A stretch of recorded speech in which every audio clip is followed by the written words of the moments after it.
Hello everyone and welcome to the channel. I'm Emmanuel, I'm an Airbus pilot, and in today's video we are going to have a look at the manual engine start procedure. So let's start with a little bit of theory as to why we might need it in the first place, and thereafter we're going to have a look at how to conduct the procedure. So if an automatic start is not successful, the flight crew can perform a manual start. In the manual start sequence, the FADEC has limited control, and as a result the flight crew must monitor engine acceleration. To perform a manual start, the flight crew must select the engine mode selector to ignition start, select the engine manual start push button switch to on, and select the engine master lever to on. Now, the FADEC opens the engine start valve when the flight crew sets the engine mode selector to ignition start and sets the engine manual start push button switch to on. It will open the high-pressure shutoff valve and operates both igniters when the flight crew sets the engine master lever to on, and closes the engine start valve and cuts off the ignition when N2 reaches 50%. Now, the FADEC makes a passive survey of the engine during the starting sequence, and the flight crew is made aware of an abnormal start by a proper ECAM warning and has to interrupt the start sequence. The FADEC has not the authority to abort the manual start in flight or on the ground, except if the start EGT limit is exceeded before reaching 50% N2. In this case only, the FADEC aborts the start. In flight, the FADEC always commands a starter-assisted air start. Okay, so now that we know the theory behind a manual engine start, have a look at when we might conduct one and how to conduct it. Now, during a manual engine start, if the flight crew suspects an engine start malfunction or if an engine-related ECAM alert is triggered, the pilot flying must abort the start sequence as follows. Before the engine master lever is set to on, the pilot flying must set the engine manual start push button switch to off. After the engine master lever is set to on, the pilot flying must set the engine master lever to off, and then the engine manual start push button switch to off. In that case, the flight crew should consider a dry crank cycle on the affected engine before they perform another start attempt. Refer to my latest video on dry cranking an engine in the A320 for more information on that one. Then, in the case of an ECAM alert, the pilot flying must announce ECAM actions in accordance with the ECAM management philosophy. So, let's now go ahead and have a look at the manual engine start procedure itself.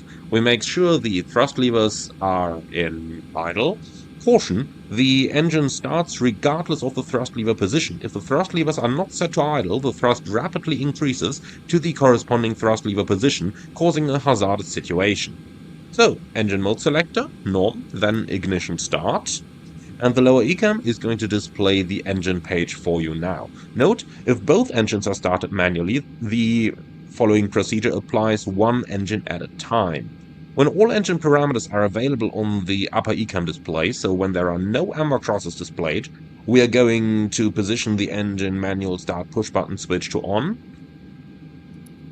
like so. Okay. Verify that the start valve is in line, as you can see down here. Verify that N2 increases, and verify that oil pressure increases, which might take a little while, so don't be surprised about that. Here we go, oil pressure is now increasing. Okay, if the N2 does not reach 20%, pack valves check close. And if the APU bleed is used for engine start and the pack valves are closed, shed the APU electrical load by turning the galley and cabin push button off, and if needed you can also shed the blue electric pump on the ground only, the fuel cross feed on, fuel pumps except the right tank pump 2 off, blowers override, cabin fans off.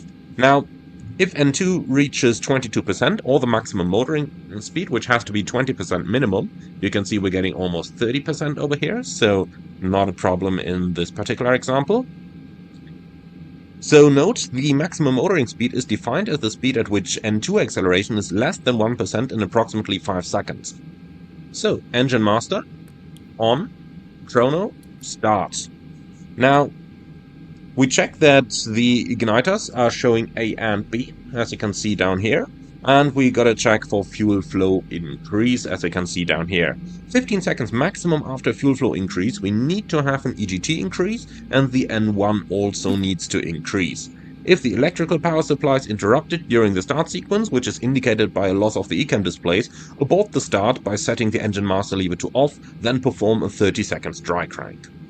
Now when N2 reaches 50%, you can see it's already exceeded that, we're going to check that the start valve between 50 and 56% N2 is checked in a cross line, and igniters A and B are checked off, which is indicated by the igniters simply vanishing from the ECAM. Main engine parameters check normal. You can see this is pretty much looking like what we would see after a normal engine start as well. And secondary engine parameters check normal, so basically you're looking for normal oil pressure, temperature, no excessive vibrations, and of course oil quantity shouldn't decrease excessively. The gray background on the N2 indication, that's the one you saw over here during the start process, disappears. Now, on the CFM56 B1 and B2 engines, N2 accelerates slowly from 50% to idle. Start abort is not required as long as N2 increases. Finally, when all of that is done, we return the engine manual start push button switch off and the engine mode selector to norm. Now, when no other engine requires to be started manually, we restore the shattered electrical systems and resume the engine start SOP. Now, that was a lot of explanations. Let's just go through it one more time, and this time we'll just have a look at the most important things during the manual engine start as it happens. So let's start engine number 2. That's engine mode selector ignition. Check that all the values are displayed. Engine manual start push button switch on. Start valve checked in line. N2 increases. Oil pressure will increase in a few moments as well, as we saw previously. Okay, so N2 is 22%. Engine master lever on. Take the timing. Within 15 seconds we need to have EGT and N1 dries, which we do have. Then when N2 reaches 50%, so basically now the igniters go off, the start valve closes, and the main engine parameters are checked to be normal. Secondary engine parameters checked normal. Engine manual start push button switch goes off, and engine mode selector norm, and that is the entire manual engine start process.